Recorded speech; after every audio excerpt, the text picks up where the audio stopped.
promising warmth and reconciliation after my betrayal. At the table sat me, my son-in-law, my daughter, my grandson, and a man in a suit whom I didn't know. Cold as ice. When I asked, "What's your name?" he remained silent, and then a text message came from an unknown number. "Sir, run away, immediately." You won't believe what happened next. Before we continue, please subscribe to the channel and write in the comments what time it is where you are now. The Mont Blanc, 1924, caught the morning light just right, the gold nib gleaming as I turned it between my fingers. December sunshine streamed across my terrace, warm for Clearwater Beach, even in winter. The Gulf stretched out blue and endless, a couple of boats drifting by. I had my coffee, my collection spread across the patio table, and nothing but time. Then my phone buzzed. Penelope's name lit up the screen. I fumbled the pen, caught it just before it rolled off the table. Daddy, it's me. I can't stop thinking about what happened. I'm so sorry. Please, can we... Her voice cracked, actual tears from the sound of it. Penny, slow down. What's going on? I miss you. Trevor and we were wrong. So wrong. Can you come for Christmas dinner? Just family. Like when I was little and we'd... You haven't called in 3 weeks. The words came out harder than I meant. But 3 weeks of silence after what they'd pulled? That takes some explaining. I know. I was ashamed. But it's Christmas, Daddy. Please? I gripped the terrace railing. Salt air filled my lungs, but my chest felt tight anyway. My knuckles went white against the painted metal. 3 weeks ago flashed back. I closed my eyes, still holding the phone. They'd shown up on a Tuesday afternoon, all smiles. Trevor carried a leather portfolio like he was some Wall Street hotshot, instead of a guy who'd burned through 4 careers by 40. Penelope wore her serious business outfit, the navy dress she thought made her look professional. We've got something special for you, Daddy, she'd said, kissing my cheek. An investment opportunity. Ground floor. We'd sat at my kitchen table. November sunlight slanted through the windows, warming the wood. Trevor spread documents across the surface like he was dealing cards. It's a ground floor opportunity, Joe. Cryptocurrency mining operation in... This signature's forged. I'd run my finger along the seal edge, held the paper up to the window light. What? No, that's... Look, I know you're not familiar with crypto, but the pressure's wrong. Whoever signed this used too much force on the downstrokes, compensating. Penelope's face had flushed. Daddy, you're being paranoid. Trevor's friend personally. And this seal, see this edge? That's a laser printer artifact. This notary stamp is maybe 2 weeks old. The paper stock was wrong too. Too bright, too crisp, like someone printed official legal document on their home Epson and thought I wouldn't notice. 35 years examining evidence, and they bring me something a paralegal student would catch? Trevor's face went crimson. You're calling me a liar? I'm calling this document fraudulent. You want my opinion on what that makes you? I'd slid the papers back across the table. Slowly, deliberately, keeping eye contact the whole time. You'll regret this, Trevor had said, standing so fast his chair scraped. We're trying to help you, and you treat us like criminals. If the shoe fits... Penelope's tears had started then. The waterworks. I'd seen them before. When she wanted a car at 16, when she needed money for her 3rd failed business, when Trevor first moved in and I'd expressed concerns. Trevor slammed the door hard enough to rattle my pen display case. 200 pieces of carefully curated history, and this amateur's tantrum nearly became an insurance claim. Now, standing on my terrace with December warmth on my face and Penelope's voice in my ear, that scene replayed in perfect detail. Daddy, are you still there? I opened my eyes. Boats on the Gulf. Coffee getting cold. My hand shook slightly on the railing. I'm here. Will you come? Thursday evening, 6:30. I'll make your favorite. Pot roast like Mom used to. Something in my chest cracked. She remembered that. Mom's pot roast. The way she'd made it every Sunday before the divorce. Just dinner?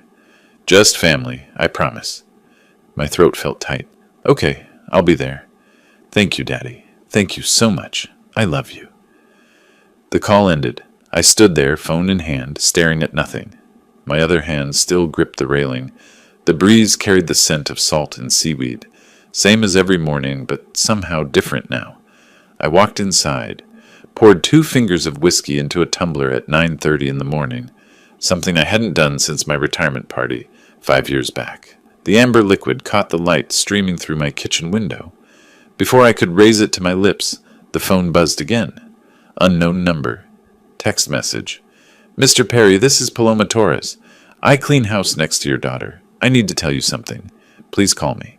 The glass stayed frozen halfway to my mouth. My hands started shaking for real now, whiskey rippling in circles. I stared at those words, read them twice, 3 times. The phone felt heavy. The whiskey felt heavier. The navy blazer hung in my hand, then went back on the rail. I grabbed the gray one instead, held it up to the mirror. The closet smelled like cedar and old leather, familiar and grounding. Suits I hadn't worn since retirement lined up like soldiers waiting for deployment. Paloma's call had been brief, careful. Mr. Perry, I cannot talk now. My employer's here. But please, be careful Thursday. Very careful. I will try to call later. Then silence. 20 minutes I'd spent on my knees sorting through the tie box on the closet floor. My knees complained about it. 68 years shows up in the joints first. That's when the photo album tumbled out from behind the shoe rack. It fell open to a picture I hadn't seen in years. Penelope, maybe 8 years old, gap-toothed smile, holding up a sandcastle trophy from Clearwater Beach, pure joy on her face. No calculation, no angles, just a kid proud of something she'd built. My finger traced the edge of the photo. The paper had that 80s texture, slightly rough. Real film, real development, before everything went digital. The phone rang. I knew before checking the screen. Hey, Dad, just calling to check in. How's the... Wait, what's wrong? Toby, living 3 time zones away in San Francisco, working some software job I only half understood, but he could still hear trouble in my voice from 3,000 miles. Nothing's wrong. I'm fine. Just sorting through some... Dad, I can hear it in your voice. What happened? I sat down on the bed edge, sank into the mattress heavier than I meant to. My free hand went to my forehead, elbow on knee. Your sister called. Pause. I could picture him in his apartment, probably at his standing desk, coffee in hand. The silence stretched. Ah, and? She wants me to come for Christmas dinner. Apologized for... everything. Dad, she hasn't called you in 2 months. Not on Thanksgiving. Not on your birthday last month. Now suddenly... People change, Toby. Maybe she realized. Or maybe Trevor's got another scheme. Did she mention money? No, just family dinner. She sounded genuine. She sounded genuine last time, too, right before they showed up with those fake documents. I rubbed my temples. The photo album still lay open on the bed beside me, that 8-year-old smile staring up. She's still my daughter. I know, Dad. I know. Just promise me you'll be careful. Text me when you get there and when you leave. I'm not a child, Toby. No, but Trevor's a con artist. And Penny's... He trailed off. Go ahead. Say it. She's not who she used to be. You know that. We talked for another 10 minutes. Toby inherited his mother's worry gene. If concern burned calories, he'd have vanished years ago. Finally, he let me go with 3 more promises to text him and 1 threat to call the police himself if I didn't check in. I grabbed my keys, wallet, phone. The drive to Total Wine & More on Gulf to Bay Boulevard took 15 minutes. Traffic light for a Tuesday. The store's AC hit me like a wall after the parking lot. Heat. December in Florida means 75 degrees and tourists in shorts. The wine aisle stretched before me. Red section, French imports. The $12 Cabernet stared at me from the shelf. Perfectly adequate wine. But Penelope only drank adequate wine when she was pretending to be modest for company. For family, she expected the good stuff, or what she called good stuff. Anything over $40 that had French words she couldn't pronounce. My hand hovered between bottles, pulled back from the cheap one. Jaw set, I grabbed the $45 Chateauneuf du Pape, her favorite, from back when we still had dinners that ended in laughter instead of arguments. The checkout line moved slowly. Holiday rush starting early. A young family stood ahead of me, father, daughter, about 6 years old. She was showing him something on her phone, both of them laughing. His hand rested on her shoulder, easy and natural. Sir? Sir, your total? The cashier had to repeat it twice.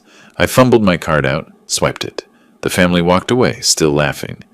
Back in the car, wine bottle on the passenger seat, I gripped the steering wheel, adjusted the rearview mirror, checked it again. The engine idled. I should just drive home. Put the wine in the fridge. Figure out what Paloma meant. Instead, I pulled out of the parking spot. The bottle tipped when I hit the brakes at the red light. I caught it with one hand, held it steady while steering with the other. My phone buzzed.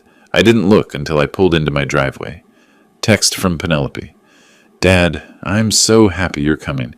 Thursday at 6:30. Trevor is excited to apologize too. We both want to make things right. Love you. Love you. She hadn't written those words in 3 years, maybe longer. My thumb hovered over the keyboard, typed, see you then, but didn't hit send. Through the windshield, my reflection stared back from the garage door window, an old man clutching hope like it's the last thing he owns. I deleted the message, typed instead, I'll be there. Hit send. The wine bottle rolled slightly as I shifted into park. The cap caught the sunlight, glinting red through green glass. Thursday was 2 days away. The townhouse at 2847 Countryside Circle had Christmas lights strung across the front porch, white icicle bulbs that blinked in sequence, trying too hard to look festive. I sat in my car for 30 seconds before getting out, gripping the wine bottle by the neck like it might escape. The doorbell barely finished chiming before Penelope yanked the door open. Daddy, you came! Oh, I'm so happy. She pulled me into a hug that lasted 1,000, 2 1,000, 3 1,000, 4 1,000. 2 seconds too long. My hands hovered before settling on her shoulder blades. She'd lost weight. I could feel the bones through her thin dress. Of course, I brought your favorite. Shuts ton neuf du pape. You remembered. Trevor, look what Dad brought. Trevor emerged from the kitchen, apron tied around his waist like he'd been cooking all day. The prime rib sitting on the counter behind him still had the Publix sticker on the foil. Joe, how are you, old man? Come in, come in. Here, let me take your jacket. I can manage. Nonsense. You're our guest.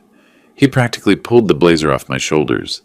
I shifted the wine bottle to my other hand, flexed my fingers. His handshake had been aggressive, the kind men use when they're trying to prove something. The living room had new furniture, cream-colored leather sofa, matching armchair, glass coffee table that probably cost more than my first car. 3 weeks ago, this room had mismatched pieces from discount stores. You've redecorated. Penelope touched her necklace, a thin gold chain she'd worn since high school. Her fingers worried the clasp. Trevor got a bonus. We decided to invest in the house.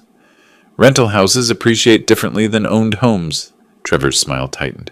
Yeah, well, we're comfortable. The dining room table was set with actual china, not the everyday plates. Candles flickered in crystal holders. Prime rib, roasted potatoes, green beans almondine. Penelope served my wine in the largest glass, filled it nearly to the rim. Trevor was trying to bond over sports. Unfortunately, he'd apparently gotten his Buccaneers information from someone who'd never actually watched football. I'd seen better stats on fantasy league forums run by middle schoolers. So, Joe, you catch the Bucs game Sunday? I did. That interception in the third quarter. Right? Baker Mayfield's having an incredible season. 28 touchdowns. 23, and that interception was the defense, not Baker. He paused, fork halfway to mouth. Right.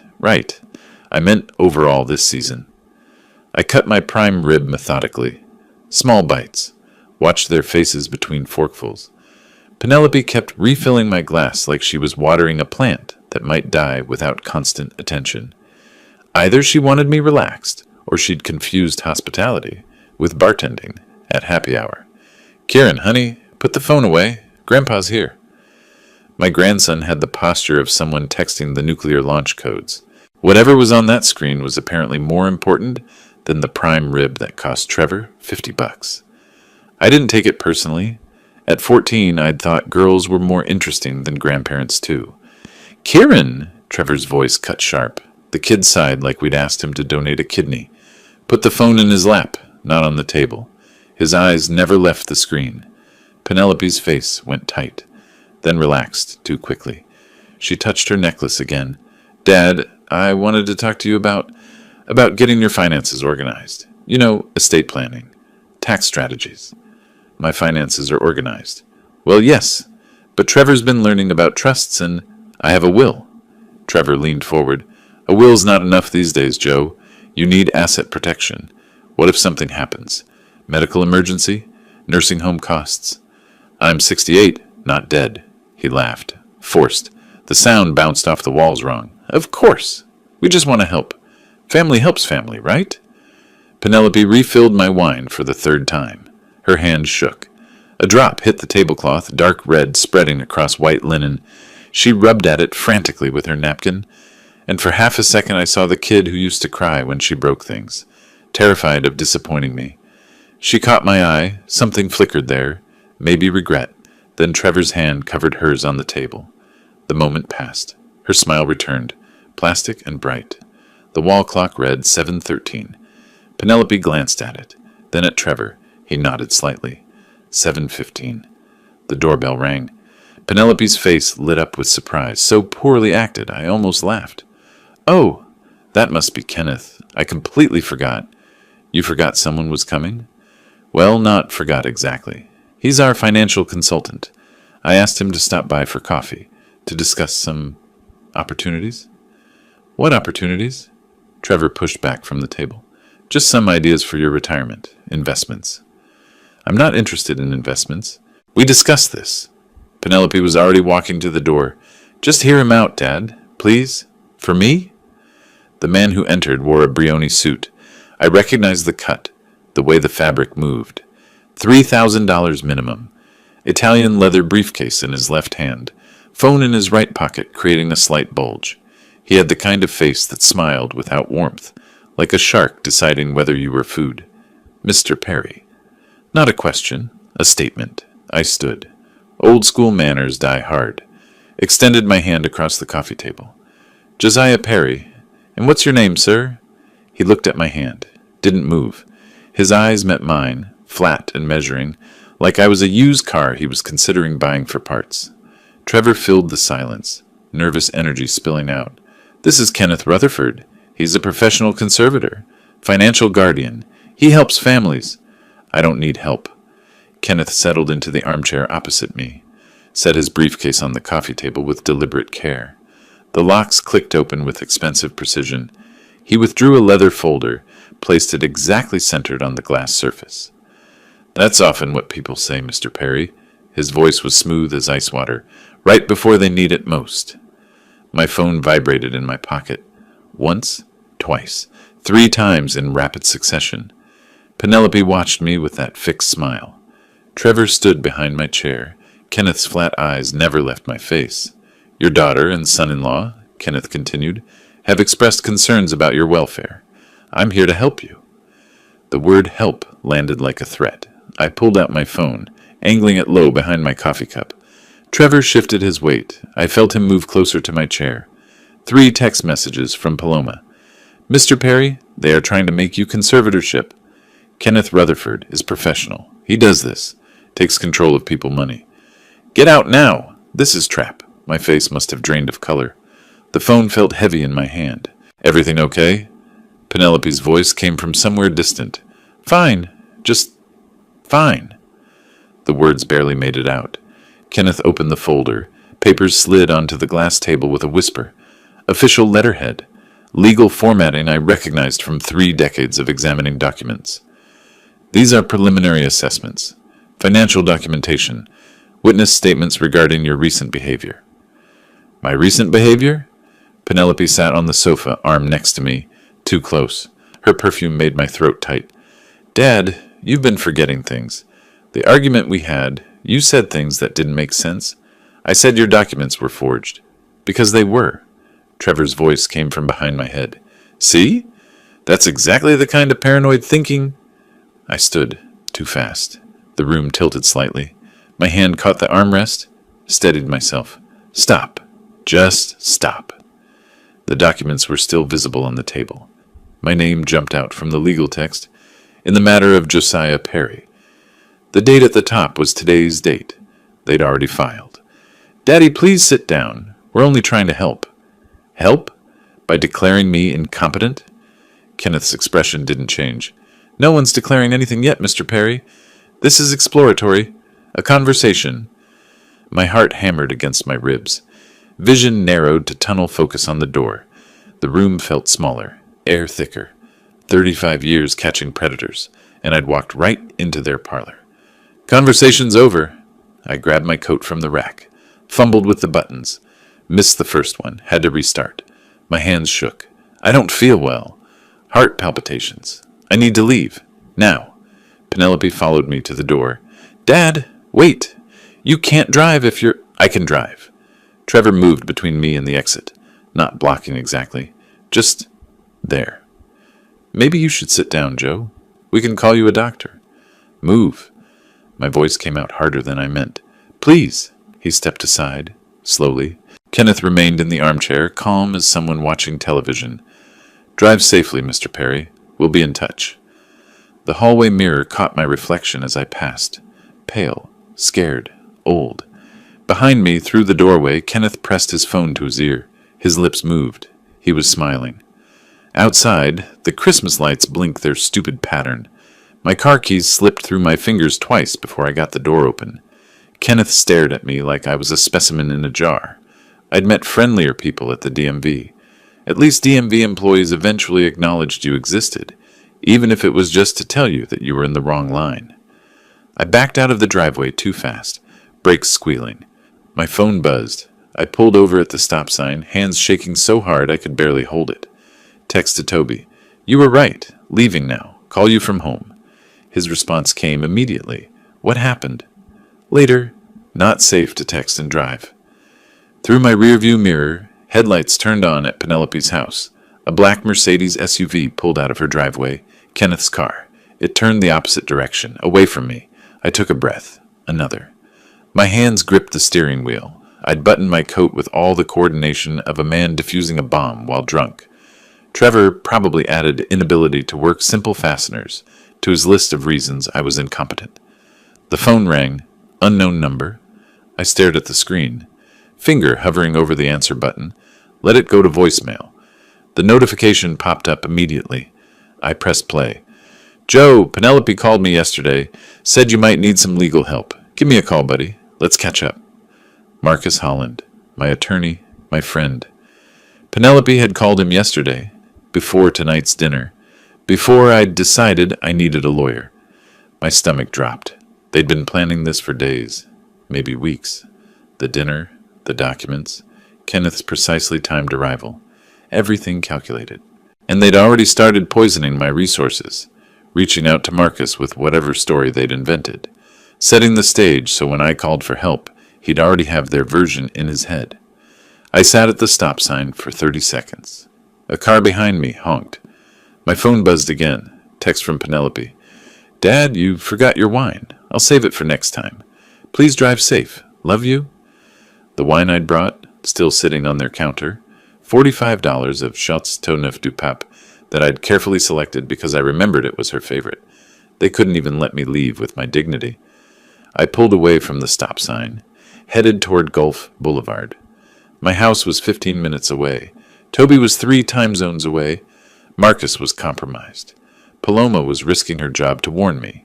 I was 68 years old, alone, with a daughter trying to declare me incompetent and a son-in-law who positioned himself between me and doors like a bouncer at a club for people who scheme against their relatives. Not a huge market, but apparently there's demand. The Christmas lights on the houses blurred past. Festive, cheerful, oblivious. My phone rang again. Toby this time, I answered. Dad? What the hell happened? They tried to serve me with conservatorship papers. At dinner. Silence. Then, I'm getting on a plane. Tonight. No. Don't. I need to think. I need to... My voice cracked. I cleared my throat. I need to figure out what they've already done. Dad? Tomorrow. I'll call you tomorrow. I promise. I hung up before he could argue. Pulled into my driveway. Sat there in the dark, engine running, watching my house like it might contain answers. Penelope's face when I'd walked out. That split second when her hand had reached toward me. Muscle memory from when she was small, when she'd grabbed my hand, crossing streets. Then Trevor's hand on her shoulder, and she'd dropped her arm. She was trapped too. Maybe not the way I was trapped, but trapped nonetheless. It didn't excuse what she was doing, but it explained it. I killed the engine, walked inside, poured 4 fingers of whiskey. My hands had stopped shaking, but the glass still rattled against the counter when I set it down. The house keys slipped through my fingers twice before I got the door open. I didn't turn on the main lights, just navigated through the dark to my office, desk lamp clicking on with a yellow glow that made everything feel smaller. My hands still shook when I opened my laptop. The screen's blue light hurt my eyes. I typed Kenneth Rutherford, Conservator, Florida, into Google. Made 3 typos. Had to retype it. Hit enter. The first result loaded. Tampa Bay Times, 8 months ago. Controversial guardian accused of elder abuse. Families seek justice. I leaned close to the screen, reading glasses forgotten somewhere between Penelope's house and here. Kenneth Rutherford had 12 current wards. 4 previous wards died under his care. Millions in care costs billed. Families locked out of contact. Drained bank accounts. Suspicious deaths. One case jumped out. 76-year-old woman moved to a facility 200 miles from her family. 6 months later, dead. Estate valued at $890,000. Final balance, $3,000. I scrolled faster. More articles. Court documents. Complaints filed with the state. All dismissed. Halfway through the second article, I shoved back from the desk. Stumbled to the bathroom. Dry heaved over the toilet. Nothing coming up but bile and panic. I splashed water on my face. Wiped my mouth with the back of my hand. Stared at myself in the mirror. Pale, old, terrified. Returned to the computer. One victim's family described Kenneth as Hannibal Lecter with a law degree. I'd have laughed if I wasn't currently on his menu. At least Hannibal had the decency to be fictional. My phone buzzed at 8:45. The unknown number from earlier. I dialed back with steadier hands. Put it on speaker, grabbed a pen and legal pad. Mr. Perry? Thank God. You got out? Female voice, Spanish accent, but her English was perfect. I got out. Who are you? I am Paloma Torres. I work for the Jackson family, next door to your daughter. Yesterday I was cleaning upstairs bedroom, and I hear voices through wall. Your daughter's house, they were talking loud. What did you hear? The man, Trevor, he was saying, Friday morning, 9 a.m. we file. The other man, the one in the suit? Kenneth. Yes, Kenneth. He say, the old man will never see it coming. By the time he gets a lawyer, I'll have temporary custody. Judge Graham always approves my petitions. Temporary custody. Of me. Like I was a child who couldn't cross the street alone. My pen moved across the legal pad, old professional habits taking over. Names, times, details. I'm so sorry, Mr. Perry. Your daughter, she was crying. But she said yes. She signed papers.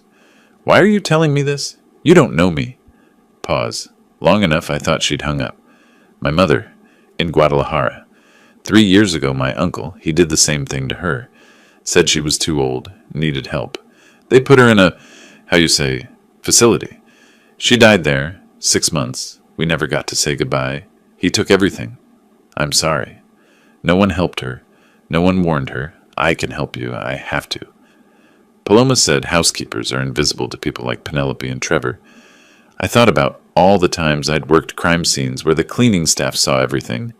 Criminals always forget the invisible people. Amateurs. You said they're filing tomorrow. What time?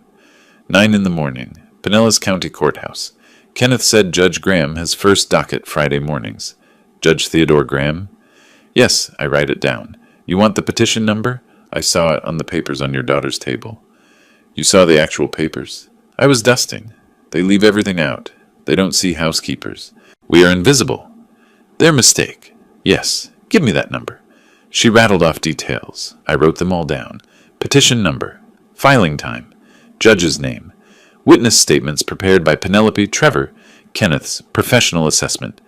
Claims, forgetful, paranoid, making wild accusations about fraud, needs protection from himself. I'd spent 35 years examining forged documents. Now I was the document being forged. Incompetent, failing, dangerous to myself.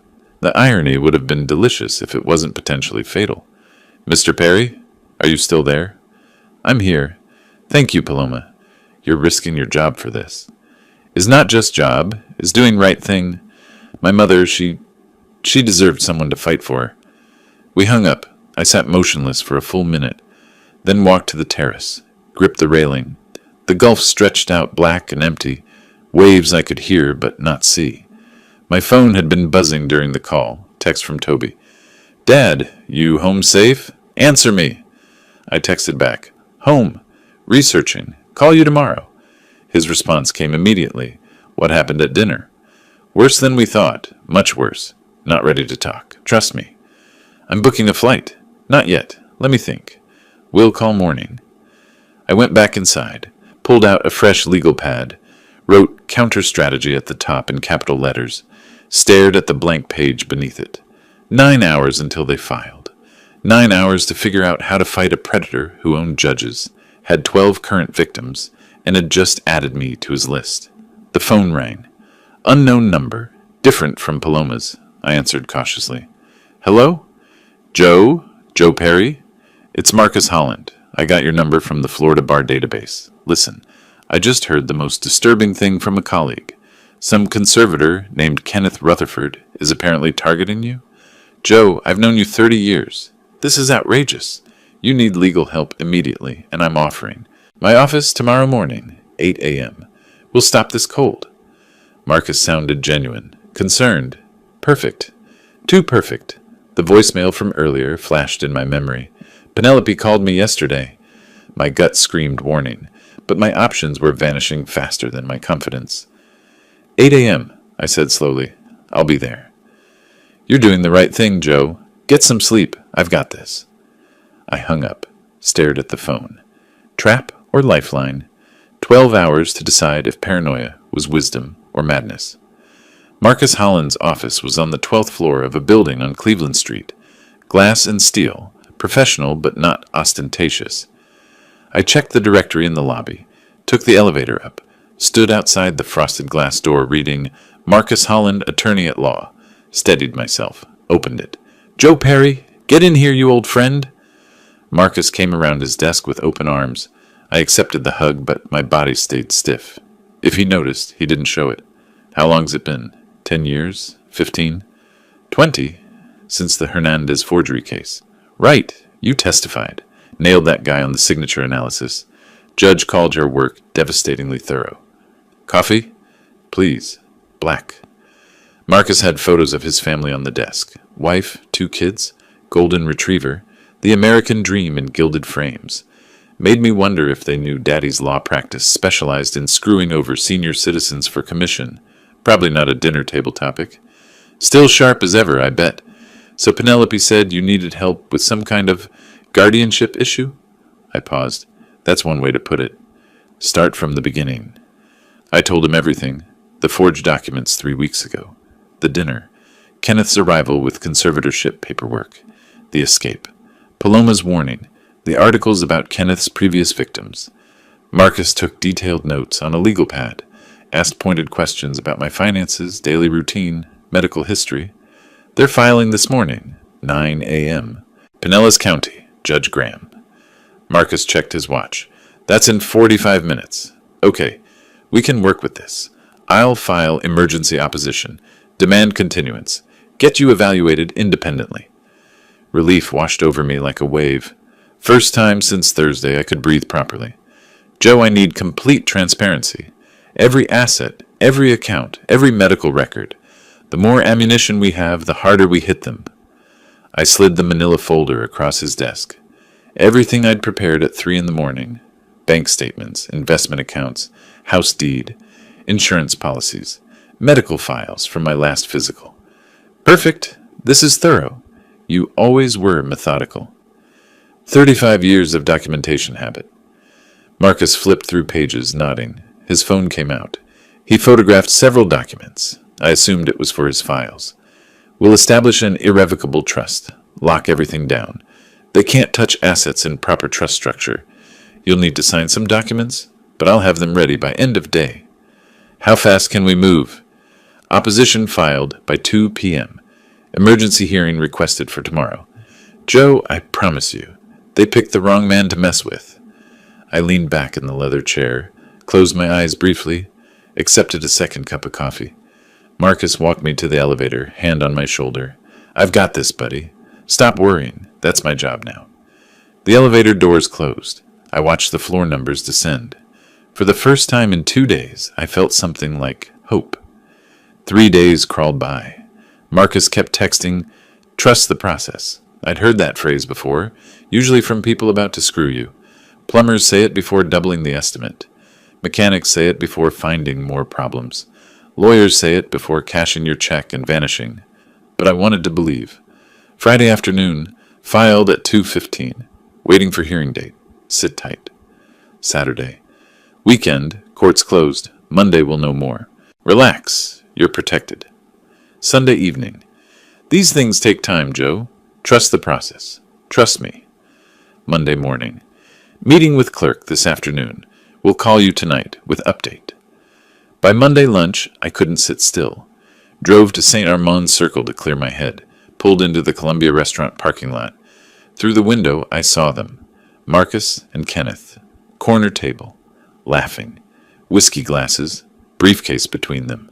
My fork dropped on the asphalt. It clattered loud. I didn't pick it up. I walked across the parking lot. Through the restaurant door. Other diners blurred. Tunnel vision locked on that table. Marcus! He stood too fast. Knocked his water glass. It spilled across the white tablecloth. Joe, what are you... This isn't... I can explain... Kenneth remained seated, twirled his whiskey glass, smiled slightly. Mr. Perry, please join us. We were just discussing you. You said you were filing opposition. Marcus's face went through several colors. I did. I was going to... He sent me your financial records Thursday afternoon. Kenneth's voice was smooth, satisfied, very helpful. That irrevocable trust idea? We'll contest it the moment you try to establish one, now that we know every asset you have. You're working with him. Joe, it's complicated. Kenneth and I have history. He called me, said if I helped him, he'd cut me in on... Marcus, stop talking. Kenneth's command was quiet but absolute. I looked at Marcus. 20 years ago, the Hernandez case, I trusted him then too. This is different. This is business. You have to understand, Joe. Kenneth offered me 30 pieces of silver. Kenneth laughed. Biblical reference. Interesting choice for an incompetent old man suffering delusions. I turned to leave. My legs felt distant, like they belonged to someone else. Mr. Perry? Kenneth's voice followed me. The hearing's scheduled for Wednesday. See you in court. Oh, and thanks for the complete asset inventory. Saved me so much time. Marcus followed me out. Joe, wait! Let me explain. I was going to help you, but Kenneth made a better offer, and I have bills. I stopped, turned. You sold me for bills? I gave you everything, every vulnerability, every defense I had. I'm sorry. I'm so sorry. I need the money. My practice is failing. I'm drowning. So you drown me instead. Got it. We're done. His face crumpled. That same desperate, guilty expression I'd seen on Penelope. These people weren't movie villains. They were drowning, and they'd pull anyone under to breathe one more moment, somehow more frightening than simple cruelty. I sat in my car, engine off, staring at nothing. My phone rang. Toby. I couldn't answer. What would I say? It stopped. Voicemail dinged. I couldn't listen. A knock on my window made me jump. A woman, 40s, professional attire, camera bag over shoulder. She held up press credentials. Tampa Bay Times. Mr. Perry? I'm Patricia Kowalski. I've been investigating Kenneth Rutherford for 11 months. I saw what just happened in there. I think we can help each other. Another trap, another betrayal. But her eyes weren't calculating like Kenneth's or guilty like Marcus's. They were angry. She was hunting Kenneth too. I unlocked the door. Get in, but if you screw me, I've got nothing left to lose. She slid into the passenger seat. Same. Rutherford destroyed my aunt. I'm going to destroy him back. Patricia started talking before I'd even pulled out of the parking lot. Her words came fast, hands moving, sketching connections in the air between us. 11 months. That's how long I've been hunting Kenneth Rutherford. Your aunt? Sylvia Kowalski. 73 years old. Sharp as anyone I knew. Kenneth got guardianship after my uncle died. Said she couldn't manage alone. Within 6 months, she was in a facility, 300 miles away. I merged onto Gulf to Bay, driving on autopilot. My hands were steadier now, purpose replacing panic. We couldn't visit. He claimed she was too fragile for family stress. She died 8 months later. I'm sorry. She had $680,000. We got $12,000 after his administrative fees and care costs. He billed $42 per 15-minute visit. Claimed he visited 3 times a week for 8 months. Patricia's aunt's billing made me want to laugh or scream. $42 per 15-minute visit. I did the math. That's $168 per hour. Brain surgeons make less. Kenneth didn't even have the decency to overcharge at a reasonable rate. You couldn't sue? We tried. He had every document perfect, every signature notarized, every expense itemized. The system protects him. So you became a journalist. So I became a weapon. She pulled out her phone, started scrolling. I've documented 12 current wards, 4 suspicious deaths, $8.3 million in fees over 3 years. But I need someone willing to go public. Every family's too scared or too broken. Until now. Until you. We pulled into my driveway. I killed the engine but didn't move. Just sat there, staring at my house like I'd never seen it before. I need to call my son. Patricia nodded. Waited. I pulled over 2 blocks from home. Couldn't drive and do this. My hands gripped the steering wheel. Toby, I need you to come to Florida. Now. Dad, what's wrong? Your voice. Marcus betrayed me. Gave Kenneth everything. All my financials, medical records, strategies. I'm exposed. And the hearing's tomorrow, and I have nothing, and... My voice cracked. Actual crack. Like I was 14 again and puberty was ambushing me. Stop. Breathe. I'm looking at flights right now. There's one at 6 p.m. I'll be there by 10 tonight. You don't have to. Dad, you're my father. Of course I have to. And I'm bringing help. Trust me. Long pause. The kind where you say things you don't usually say. I'm scared, Toby. I know. So am I. But we're not doing this alone anymore. Tuesday morning, Tampa Airport. Toby came through arrivals looking like he hadn't slept. We hugged. Long time. He felt my ribs through my shirt. When did you last eat? I don't remember. He guided me toward his rental car. Patricia met us in short-term parking. They'd coordinated without telling me. My dining room became war room. Laptop, legal pads, coffee cups multiplying like rabbits. Here's what we do, Patricia said. Kenneth's argument is you're incompetent. We prove otherwise. Video documentation, every day, multiple times. How does that help legally? It doesn't, directly. But when I publish this story with video evidence, public pressure changes everything. Judges hate media scrutiny. Toby set up his camera on a tripod. Dad, just talk about what you did today. I felt ridiculous, but I talked about my forensic work. 300 court cases, 91% conviction rate, how forgers rush, miss pressure patterns, hesitation marks. Real signatures are confident. Forgeries are careful. Careful looks different. I finished the Tuesday New York Times crossword in 12 minutes. Wednesday's usually harder. Patricia suggested we wait for Wednesday's puzzle. I told her we weren't making a circus act. Besides, Kenneth probably couldn't finish Mondays. Cooked chicken piccata while they filmed. Showed my pen collection, handled each piece like it mattered. Because it did. Wednesday, Pinellas County Courthouse. I sat in the gallery, not a defendant yet. Watched Kenneth present his petition. Marcus sat at Kenneth's table like a loyal dog. I half expected him to bark when Judge Graham entered. Patricia filed an amicus brief. Tampa Bay Times backing. Judge Graham's face went sour. 10-day continuance granted. For independent evaluation. Small victory. But Kenneth was annoyed now, starting to realize I wasn't helpless. Thursday evening, I was compiling video footage when I paused on one frame. Behind me on the mantel, barely visible, a photo of Penelope, 7 years old, gap-toothed smile. I clicked pause, stared at that little girl. If I destroyed Kenneth, I destroyed her too. She'd signed papers, conspiracy, fraud. She could face charges. My finger hovered over the mouse.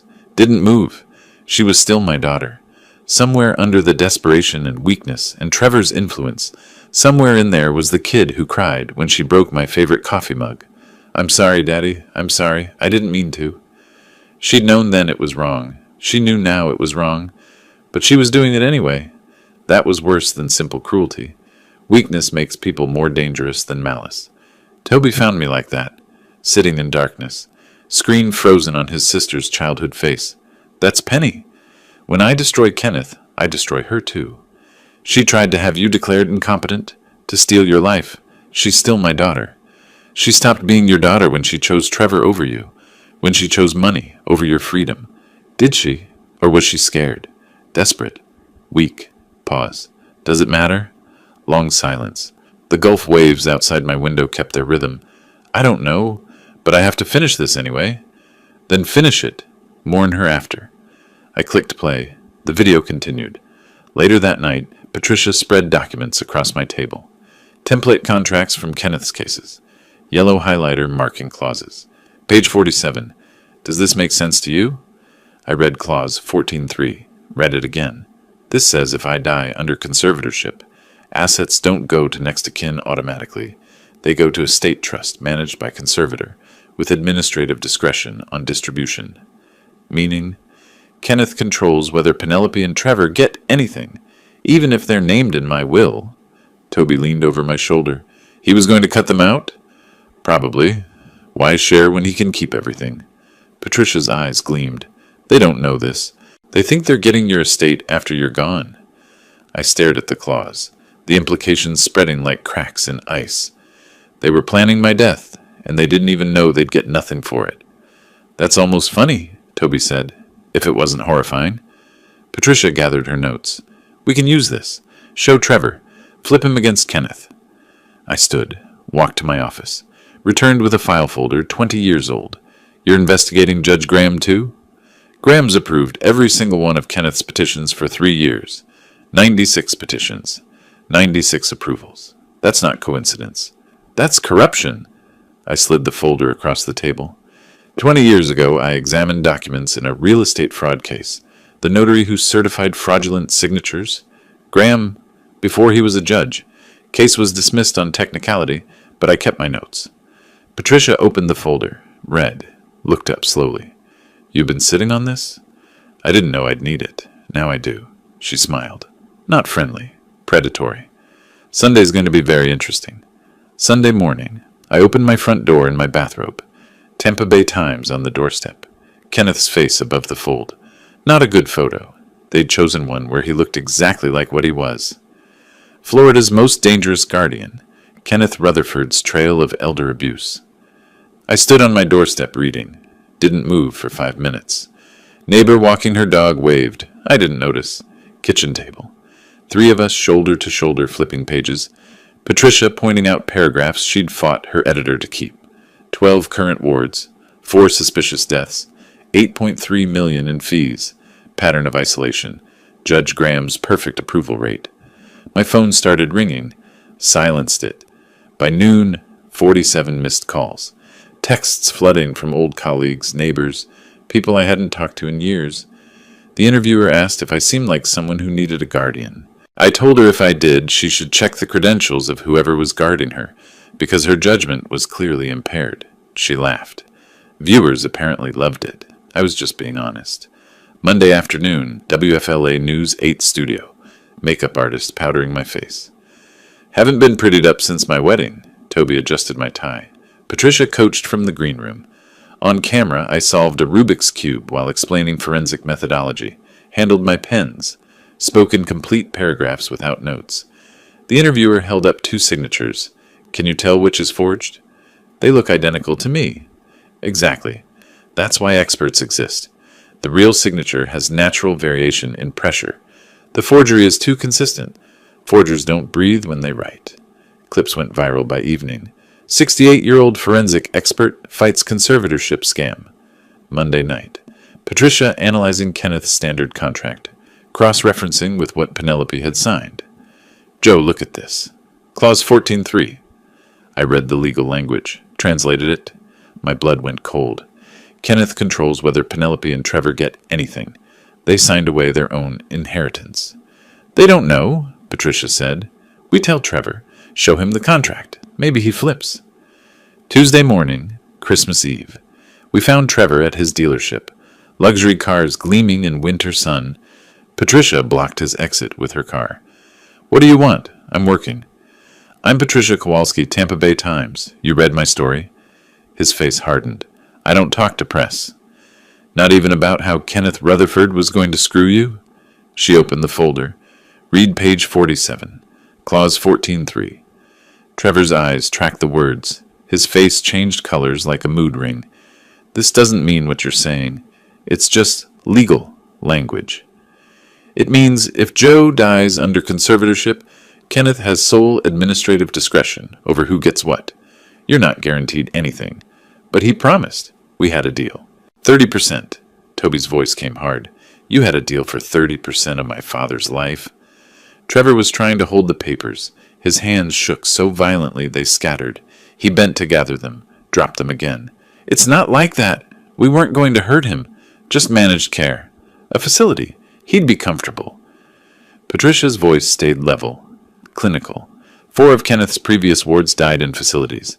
Average time, 7 months. Average estate remaining, less than $5,000. Trevor slid down the side of his car, sat on the asphalt in his $5,000 suit. Trevor Watkins, who sold luxury cars and wore designer clothes, sat in a parking lot, crying like someone had told him Santa wasn't real. Oh God, Penny, what did we do? You tried to destroy an innocent man for money you were never going to get. The poker debts. I owe $127,000. They said I had no choice. Everyone has a choice. You chose wrong.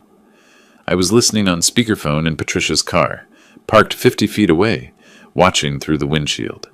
Trevor's voice came through broken. Kenneth said it was easy. He'd done it before. It would take 3 months. Joe would be comfortable, and we'd be free. Free of debt. And if Joe died in care. Whisper. Kenneth said old people die in facilities all the time. Natural causes. No one questions it. I couldn't stay in the car. Opened the door. Walked over. You planned to murder me. Trevor heard my voice. Recoiled like I'd hit him. Joe? Oh God. Joe, I didn't mean... We weren't going to... Get up. You're sitting in a parking lot, crying about consequences. He looked up at me, tears and snot running down his face. I want you to testify against Kenneth. Court hearings in 6 days. You're going to tell the judge everything. If I do that, I'll go to jail. My hand tightened on Patricia's phone. Trevor was the man who'd tried to steal my life. But he was also desperate and broken and manipulated. Did he deserve jail? Yes. Did I want to be the one who put him there? I looked at Toby. His face was hard. He tried to kill you, Dad. Patricia stayed neutral. Your call. I closed my eyes. Opened them. Get up. You're testifying. Mercy? Justice? I don't know anymore. But this has to end. Trevor stood, wobbling, broken. Okay, I'll do it. I'll testify. Tuesday evening, my house, Christmas Eve. Patricia's phone rang. Unknown number. She answered. Woman's voice. Ms. Kowalski, my name is Penelope Watkins. I think you've been talking to my husband. Patricia mouthed to me, It's your daughter. My face drained of color. I read your article, and I need to tell you something about Kenneth Rutherford that nobody knows. He has a partner, someone in the state attorney's office, someone who's been protecting him for years. I have proof. Documents Kenneth gave me to keep safe. He thought I was too stupid to understand what they meant, but I understood. My daughter's voice, after everything, offering help. Trevor called me from his office bathroom, said you showed him the contract, said we've been played. I believe him. Can we meet? Tonight? I have the documents, and I want to make a deal. Patricia looked at me. My hand trembled. Could be trap, could be redemption, could be both. I nodded. Patricia spoke into the phone. Where and when? Penelope stood on my doorstep holding a banker's box. Christmas Eve, 8 o'clock. I hadn't seen her face in weeks. Penelope! Daddy, can I come in? I have something you need to see. Long pause. Don't call me that. Her face crumpled. Recovered. I'm sorry. I know you don't believe me, but you're right. I don't. Why are you here? Kenneth gave me documents to keep safe. He said if anything happened, I should destroy them. But after Trevor called me, I looked at them. Really looked. He was paying off the state attorney's office. This is proof. Toby appeared behind me. Could be a trap. It's not. I swear. I'm trying to make this right. I stepped aside. You can't make this right. You can only make it less wrong. Come in. Patricia spread the papers across my dining table. Wire transfers, emails, payment records spanning 3 years. Kenneth Rutherford to Assistant State Attorney David Chen. Consulting services. Right. $40,000, Patricia read. That's not consulting. That's bribery. Penelope twisted her tissue. There are 3 years of these. Different amounts. Always consulting or legal fees. Why did he give you these?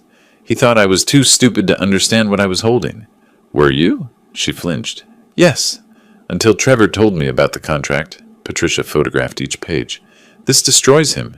And Chen. And Graham. Will it help you? Penelope asked. It'll help everyone he hurt. Christmas Day. Emergency hearing. The courthouse felt wrong empty except for us. Judge Graham presided. The irony would have been funny if it wasn't tragic. He was about to witness evidence of his own corruption. Trevor testified first. His hands gripped the witness box edges, knuckles white. Mr. Rutherford approached me at a restaurant, said he knew about my debts, said he could help. What did he propose? A partnership. He'd get conservatorship. We'd split the estate, 30% to us. Trevor's voice broke multiple times. He couldn't look at me. Did Mr. Rutherford discuss how long this would take? He said 6 to 8 months, average. Until what? Trevor started crying. Until Joe would pass away, in the facility. Natural causes. Kenneth said it happened all the time. I sat rigid in my chair, hearing him say it out loud. They'd planned my death, discussed timeline, 8 months maximum. Patricia's attorney submitted the corruption evidence. Kenneth's lawyer speed-read the documents. His face drained of color. Kenneth sat with his jaw clenched, hands flat on the table. Only his eyes moved, scanning for exits that didn't exist. The state investigator stood, approached Kenneth's table with handcuffs. Mr. Rutherford, I need you to stand. Kenneth stood slowly, composed. This is harassment. I'm a licensed professional guardian. You have the right to remain silent. The handcuffs clicked.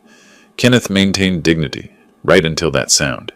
Then his expensive Italian briefcase fell open, spilling papers everywhere. His attorney scrambled to pick them up. Kenneth couldn't help. His hands were cuffed. The metaphor was so obvious it was almost offensive. They led him past my table. 12 wards, 4 dead. Game over. Kenneth stopped, turned. His mask finally cracked. You were supposed to be easy. A lonely old man. How did you? 35 years catching people like you. I know how you think. This isn't over. It's over. They pulled him toward the door. Judge Graham sat pale and sweating. He knew he was next. Outside on the courthouse steps, 7 news vans waited. On Christmas Day, Kenneth Rutherford's arrest bumped every feel-good holiday story off the evening news. Microphones thrust forward. Mr. Perry, how do you feel? I feel like the system worked, eventually, with pressure. Kenneth Rutherford destroyed families for years. I stopped him before he destroyed mine. Your daughter provided key evidence. Have you reconciled? Pause. My daughter provided evidence because she was scared of prison. That's not reconciliation. That's self-preservation. What's next for you? I'm going home, to my house that I own, to my life that I control. That's all I ever wanted.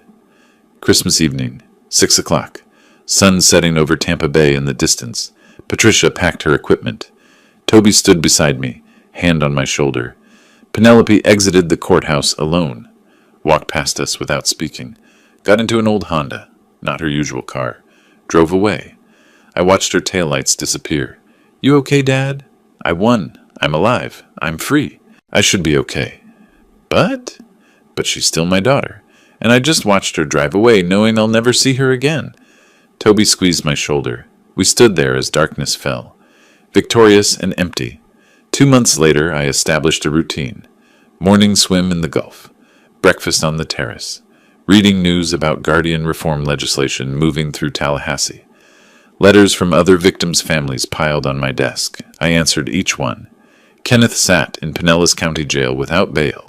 23 criminal charges, 8 civil lawsuits, trial scheduled for May. Prosecutors wanted 20 years minimum. Trevor declared bankruptcy, lost everything. Worked at AutoZone for $16 an hour. Studio apartment. Penelope filed for separation. Marcus got disbarred. Wife left him. Office closed. I was suing him for $200,000. Judge Graham resigned. Under investigation. Pension suspended. Patricia won a journalism award. The story sparked statewide reform. People called it the Perry Protection Act unofficially. My phone rang late February afternoon. Unknown number. I almost didn't answer. Daddy, please don't hang up. Just listen. Penelope's voice. Broken. Hesitant. I'm listening. I'm so sorry. I mean it now. I see what I did. I was desperate and scared, and Trevor kept saying it would be okay, that you'd be comfortable, that we needed the money. I just went along. You signed papers to have me declared incompetent. I know. It was wrong. I've lost everything. My job, my house, my marriage. Kieran barely speaks to me. I'm working reception at a clinic for $14 an hour. I can barely afford our apartment. My hand stayed steady holding the phone. No tremor. And you're calling because? Because you're my father. Because I made a terrible mistake. Because I'm asking for forgiveness. Are you asking for forgiveness or money? Pause. Both? I don't know. I need help. You tried to steal my life, not my money. My life. Kenneth's wards died. 4 of them. You signed papers that could have made me number 5. I didn't know about the deaths. I swear. You didn't ask. You didn't care. You saw money and took it. Please, I can't lose you. You're my father. I was your father. Past tense. You made your choice. Daddy, don't call me that. You don't get to call me that anymore. She sobbed. What about Kieran? He's your grandson. When he's 18, if he wants a relationship, he can call me. Until then, he has a mother who needs to explain her choices. Are you leaving me nothing? My will leaves you $50,000. Enough that you won't starve. Not enough that you'll be comfortable. You'll have to work. You'll have to struggle. You'll have to remember every day what betrayal costs. That's it? 50,000? That's 50,000 more than you deserve. Don't call this number again. Please, I'm begging. I hung up, set the phone down carefully, stared at it, didn't move for several minutes. Toby found me like that. That was Penny? Yes. What did she want? Forgiveness? Money? In that order. And you said? No. Evening. We sat on the terrace with bourbon, watching the Gulf turn gold then gray. You could have forgiven her, Toby said, given her another chance. Could I? She didn't apologize until she lost everything. That's not remorse. That's consequences. She's still your daughter. Biologically. But daughters don't try to have their fathers declared incompetent for profit. You won, Dad. Kenneth's in jail. You're free. The system's changing. Why does it feel like this? Because I lost her. Really lost her. Before, I could pretend maybe someday we'd reconcile. Now there's no someday. It's just done. Did you go too far? I don't know. I saved myself. Maybe saved others. But I also ended my relationship with my daughter permanently. There's no math that tells you if that trade was worth it. I'm proud of you. You did the right thing. The right thing hurts more than I expected. Next morning, doorbell rang. Paloma stood there with foil-wrapped tamales. Mr. Perry, I brought you these. To say thank you. You didn't have to do that. Come in. You saved yourself, but you also saved others. Mrs. Jackson tells everyone your story. Says you're a hero. I'm not a hero. I'm a man who didn't want to lose his freedom. That's what makes you one. I walked to my display case, opened it for the first time in months, selected the Mont Blanc 1924, held it up to the light, checking the condition. I want to give you something, for conscience, for courage. Oh no, I can't. That's too much. It's worth about $4,000. I've had it 30 years. It's yours now. She backed away. I can't accept. I pressed it into her hands, closed her fingers around it gently but firmly. Some things matter more than money. You taught me that. Sell it if you need to. Keep it if you want to remember, but it's yours, she cried. Thank you. Thank you. You saw evil happening and you acted. Most people don't. They look away. You didn't. After she left, I made coffee, walked to the terrace. The Gulf stretched out blue and endless. Behind me, through the window, my pen collection sat in its lit display case. One piece missing now. On the table beside me, Patricia's award announcement, letters from grateful families, Toby's flight confirmation for next month. I picked up my tablet, read the Guardian Reform Bill, text. Perry Protection Act in the comments section. Small smile. Bittersweet. I protected myself. Protected others. Lost my daughter. Gained purpose. Set the tablet down. Sipped coffee. Watched pelicans dive. Phone didn't ring. House quiet. I was alone. Free, safe, empty, full, both. Penelope went from selling million-dollar properties to scheduling dermatology appointments. Trevor went from selling Maseratis to selling brake pads. I'd have felt sorry for them if I felt anything at all. I survived. That's enough. Has to be. The waves kept their rhythm, same as always, same as they would tomorrow. I stood there a long time, holding my coffee, looking at the water. The victory tasted like salt air and regret and satisfaction all mixed together. That's how it works. Life after winning. You save yourself. You lose something too. I could live with that. If you liked this story, please like this video, subscribe to the channel, and share your impressions of this story in the comments. To listen to the next story, click on the box on the left. Thank you for watching.